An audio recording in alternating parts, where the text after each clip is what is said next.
a very comprehensive way of understanding which IUCN knowledge products can be applied in cities. In understanding, first of all, which IUCN knowledge product can be really feasible and realistic for different types of projects and needs. If the main feature of our urban toolbox is this decision key. We thought that the toolbox needed really to be practical and realistic, and therefore we decided to divide this decision key, first of all, based in project phases. So based on in which part of the project, in which phase of the project you are, you can just respond to very basic and specific questions and be directed to which IUCN knowledge product and methodology could be more useful for your needs and challenges. Getting support of local people is crucial to the success of urban protected areas. And that's why the first 11 best practice guidelines in our book deal with how to engage with people. Well, you can think of urban protected areas as nodes in the nature network.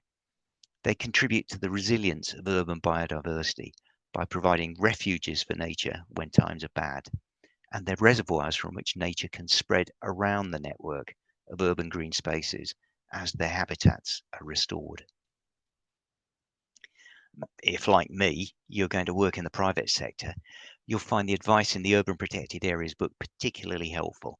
It'll help you understand the mindset of urban protected area managers, and it'll provide you with compelling reasons for them to engage you to monitor the biodiversity in their areas.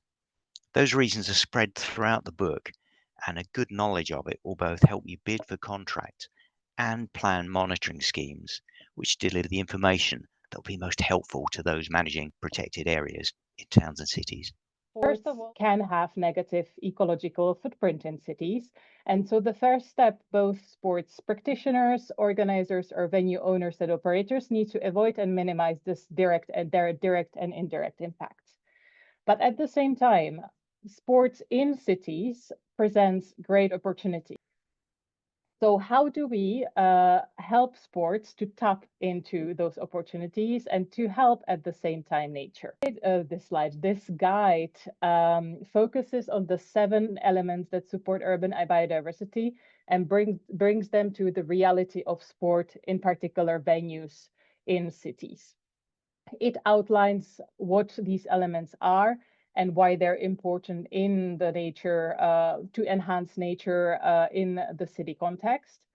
They present the concrete opportunities sports have around their infrastructure, as well as case studies of sporting venues from around the world of where these elements have been implemented. So basically leverage the IUCN Red List of species and the data sets that are being built over these 70 years of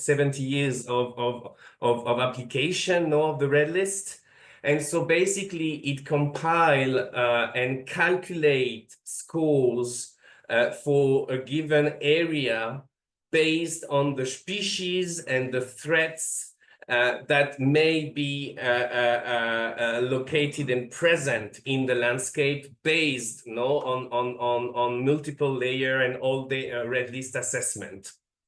So it also factors in to which extent species are at extinction risk, and this basically help us map the hotspots to deliver on reducing species extinction risk. The example of a landscape, which represent 4% of a given country total potential for reducing species extinction risk, so which is expressed as a star score, and it can help you do 2 things. Understand first what are the main threats present at landscape level according to Red List assessments, so that priorities for action can be defined, and also to another extent in a second